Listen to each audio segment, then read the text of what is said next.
मुझे भ्रष्टाचार की आशंका इस वजह से हो रही है कि सिर्फ भ्रष्टाचार के कुछ सदस्य बदले हैं, लेकिन उसके जड़ें अभी भी वैसी ही इंटैक्ट हैं। मेरा कहने का मतलब यह है कि जिसके कारण इतना बड़ा भ्रष्टाचार हमारे कोपा में हुआ, उसकी मुख्य जड़ गोपाल कुशवाहा थे, जो लाइजनिंग करते थे, जो डीपीआरओ एडीओ बीडीओ को लेकर के उसके मध्यस्थता में लेकर के पैसों की बंदरवाट करते थे, पेपर में हेरा फेरी करते थे, फर्जी जो है उसकी रिसीट बनती थी, फर्जी कोटेशन लगाए जाते थे। ये सब वो करते थे। इतनी जानकारी प्रधानों को नहीं होती। आज भी वो आदमी अपनी जगह पर व्याप्त है, इतनी शिकायतें जाने के बावजूद भी व्याप्त है, क्योंकि उसको किसी मंत्री का संतरी का संरक्षण प्राप्त है। तो हम यही अपनी ज़िंदगी करते रहें, हम अपने भविष्य को ऐसे ही बर्बाद होने दें। ये मंत्री होते कौन हैं जिनको हम मतदान देते हैं? हमारे मतदान पर जो है, हमारे दान पर जो है वो मंत्री बनते हैं। हमारा ही दान का प्रतिरूप होता है कोई मंत्री। प्रधान कौन बनता है? जिसको आप अपना दान देते हैं, मत का दान देते हैं, वो आपके मत के दान से कोई प्रधान बन जाता है। इसका मतलब थोड़ी है कि वो विधाता बन गया।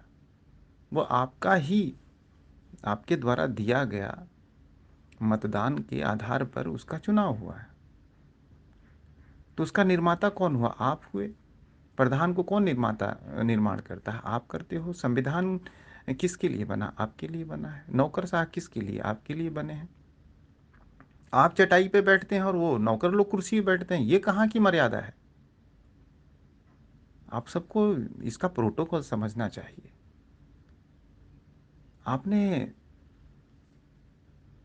उसको ही चटाई पे बिठा दिया कि जिसके मत से आप जो है प्रधान बने, जिसके मत से जो है आपको वो कुर्सी मिली, और आपने उसी को चटाई पे बिठा दिया।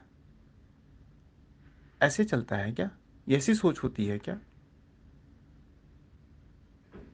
गांव के जनता, जो सबसे बड़ी ताकत होती है, जिसके हाथ में पूरी बागडोर होती है, वो चटाई पे बैठी है, नौकर कुर्सी पे बैठा है, एकदम टांग पे टांग रख करके।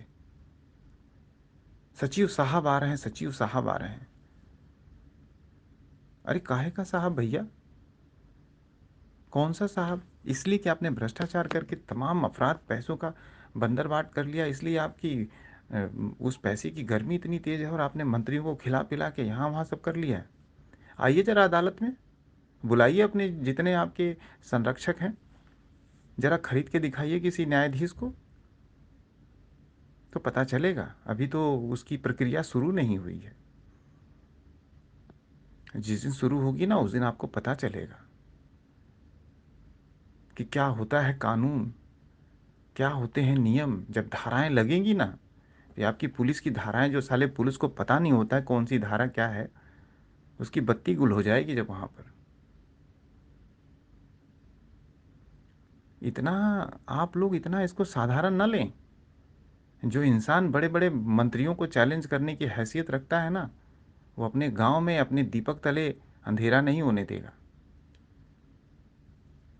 तो इसलिए ये जितने सब घमंड में, पैसे के भ्रष्टाचार में चूर होकर के